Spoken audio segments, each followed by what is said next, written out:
Dear students, अस्सलाम वालेकुम। उम्मीद करती हूँ आप सब खैरियत से होंगे।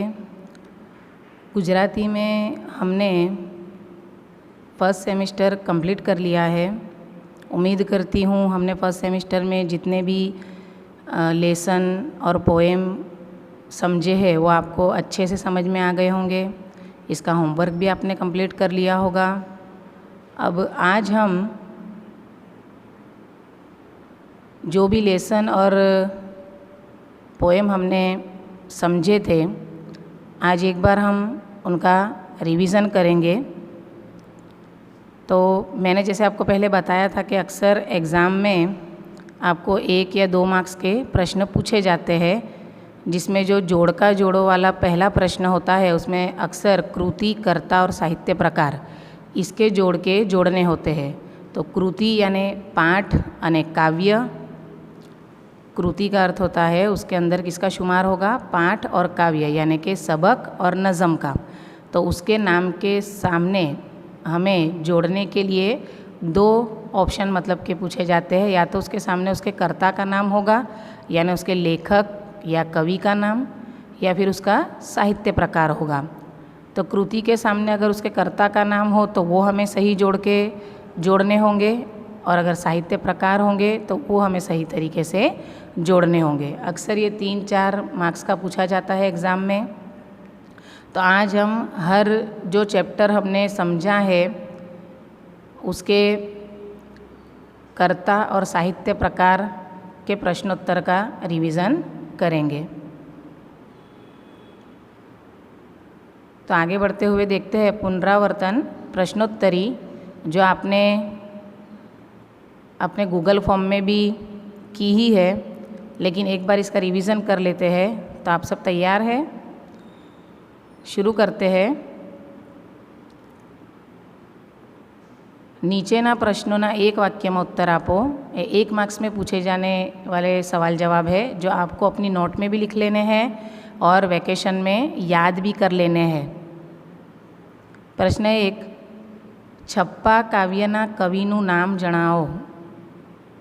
तो जवाब आएगा अखो। प्रश्न 2, छप्पा काव्यनो साहित्य प्रकार जणाओ।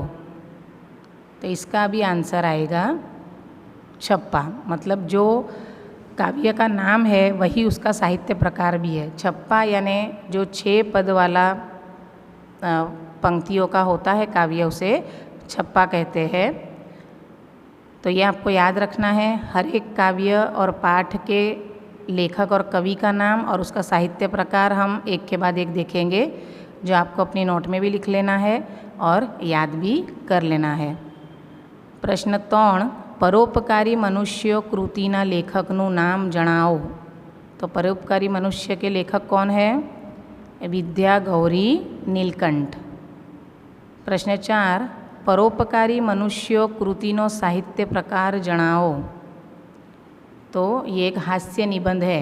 परोपकारी मनुष्य हमारा दूसरा लेसन जो आपने देखा था कि आंजणी के बारे में है, किस प्रकार लेखक को आंजणी होती है और अलग अलग लोग उन्हें आंजणी मिटाने के लिए अलग अलग सलाह देते हैं और उससे कैसे उनकी तकलीफ़ और भी बढ़ जाती है। इस प्रकार का यहाँ बहुत ही हास्य उत्पन्न करने वाला निरूपण विद्या गौरी नीलकंठ ने किया है। तो इसलिए ये हास्य निबंध है, याद रखना है आपको। प्रश्न 5, ज्યાં જ્યાં વસે एक गुजराती काव्यना कविનું नाम जणाओ। तो इसका जवाब आएगा अर्देशर फरामजी खबरदार, और इनका उपनाम है अदल। उपनाम भी अक्सर एग्ज़ाम में पूछे जाते हैं। तखल्लुस, वो भी आपको याद रखने हैं। ज्યાં જ્યાં વસે एक गुजराती काव्यनो साहित्य प्रकार जणाओ। तो इसका साहित्य प्रकार है उर्मी गीत। लेसन 4 उसका है प्रश्न 7, सिंहનું मृत्यु पाठना लेखकનું नाम जणाओ। इसका जवाब आएगा ध्रुव भट्ट। सिंहનું मृत्यु पाठ का है ध्रुव भट्ट।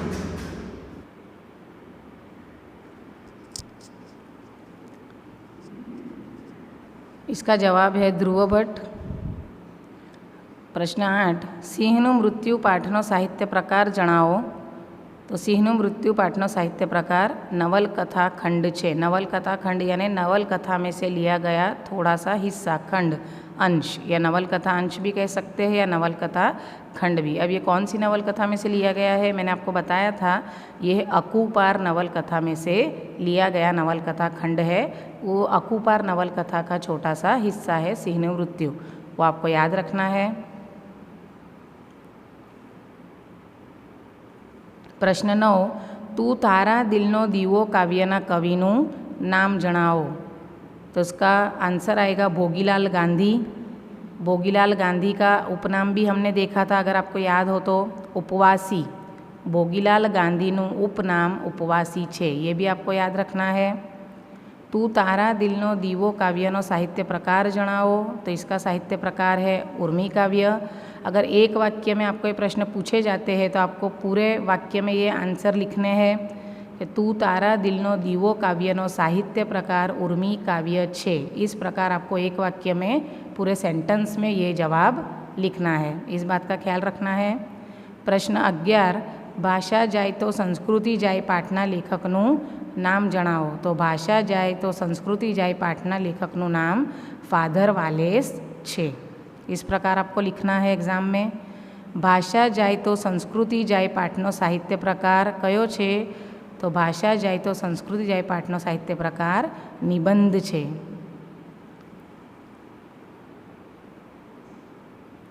प्रश्न 13, आभार काव्यना कविનું नाम जणावो। जवाब आएगा उष्णस। तो ये भी तखल्लुस है, उपनाम है। अब हो सकता है आपको इसका मतलब कि पूरा नाम बताकर इसका उपनाम पूछा जाए, तो उष्णस किसका उपनाम है वो आपको याद रखना है। नटवरलाल कुबेरदास पंड्या, उनका उपनाम है उष्णस। और आभार काव्य जो हमने देखा था कि किस प्रकार कवि उष्णस प्रकृति का आभार मानते हैं हमसे हमेशा जुड़ने के लिए। प्रश्न 14, आभार काव्यनो साहित्य प्रकार जणावो। तो इसका आंसर आएगा सोनेट। आभार काव्यनो साहित्य प्रकार सोनेट छे। मैंने सोनेट के ताल्लुक से भी आपको समझाया था कि सोनेट ए 14 पंक्तियों काव्य होय छे। ये भी आपको याद रखना है। अक्सर 1 मार्क्स में ये भी प्रश्न पूछा जाता है कि सोनेट केटली पंक्तिનું होय छे। ए लोको काव्यना कविનું नाम जणावो। तो ए लोको काव्यना कविનું नाम प्रियकांत मणियार छे। ए लोको कृतिनो साहित्य प्रकार जणावो। तो इसका साहित्य प्रकार है काव्य। ये काव्य ही है, पद या उर्मी काव्य या सोनेट नहीं है। अगर इसका साहित्य प्रकार पूछा जाए तो आपको काव्य लिखना है। प्रश्न 17, तो जाणू काव्यना कविનું नाम जणावो। तो जाणू काव्यना कविનું नाम सुरेश दलाल छे। प्रश्न 18, तो जाणू काव्यनो साहित्य प्रकार जणावो। अभी करीब के वक्त में ही हमने ये काव्य समझी है। कृष्ण प्रेम व्यक्त करती ये काव्य है। किस प्रकार गोपी श्री कृष्ण को चैलेंज करती है कि मेरी गागर उतारो तो जानूं कि तुमने गोवर्धन पर्वत उठाया था, अगर आपको याद आ रहा होगा तो जानूं काव्यनो साहित्य प्रकार उर्मी गीत छे। क्वेश्चन 19, गढ़वैया पाठना लेखकનું नाम जणावो। तो गढ़वैया पाठ में हमने एक आदर्श शिक्षक जो है करुणाशंकर मास्टर, उनके बारे में, उनके चरित्र के बारे में मतलब कि हमने मालूमात हासिल की थी कि किस प्रकार वो एक आदर्श शिक्षक है। तो गढ़वैया पाठना लेखकનું नाम नानाभाई जेबलिया। प्रश्न 20, गढ़वैया पाठनो साहित्य प्रकार जणावो। तो गढ़वैया पाठनो साहित्य प्रकार रेखाचित्र छे, जिसमें हमें करुणाशंकर मास्टर की जो समर्पण की भावना है हमारे उनके विद्यार्थियों के प्रति, और किस प्रकार वो अपने पूरे महीने का पगार 12 रुपये नायक को दे देते हैं और भवाया का खेल बंद करवाते हैं अपने विद्यार्थियों के संस्कार के लिए, उन पर कुसंस्कार न पड़े इसलिए। तो ये पाठ भी बहुत ही अच्छा है।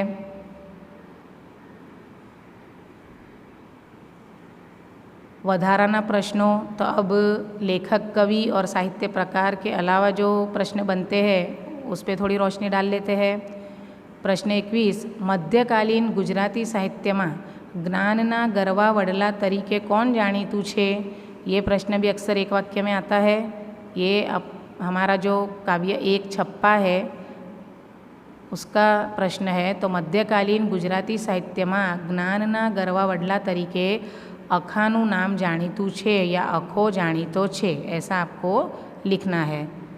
प्रश्न 22, સિંહનું મૃત્યુ નવલકથા ખંડ કઈ નવલકથામાંથી લેવામાં આવ્યું છે? तो आंसर आएगा अकूपार। સિંહનું મૃત્યુ નવલકથા ખંડ अकूपार નવલકથામાંથી લેવામાં આવ્યું છે। प्रश्न 23, नटवरलाल कुबेरदास पंड्याનું उपनाम શું છે? जैसे अभी मैंने आपको बताया कि नटवरलाल कुबेरदास पंड्याનું उपनाम यानी तखल्लुस उष्णस છે। तो उम्मीद करती हूँ कि ये प्रश्न आप नोट में भी लिख लोगे और वैकेशन में याद भी कर लोगे। अभी तक के जितने भी लेसन हमने समझे हैं वो आपको अच्छे से समझ में आ गए होंगे। अल्लाह हाफिज़।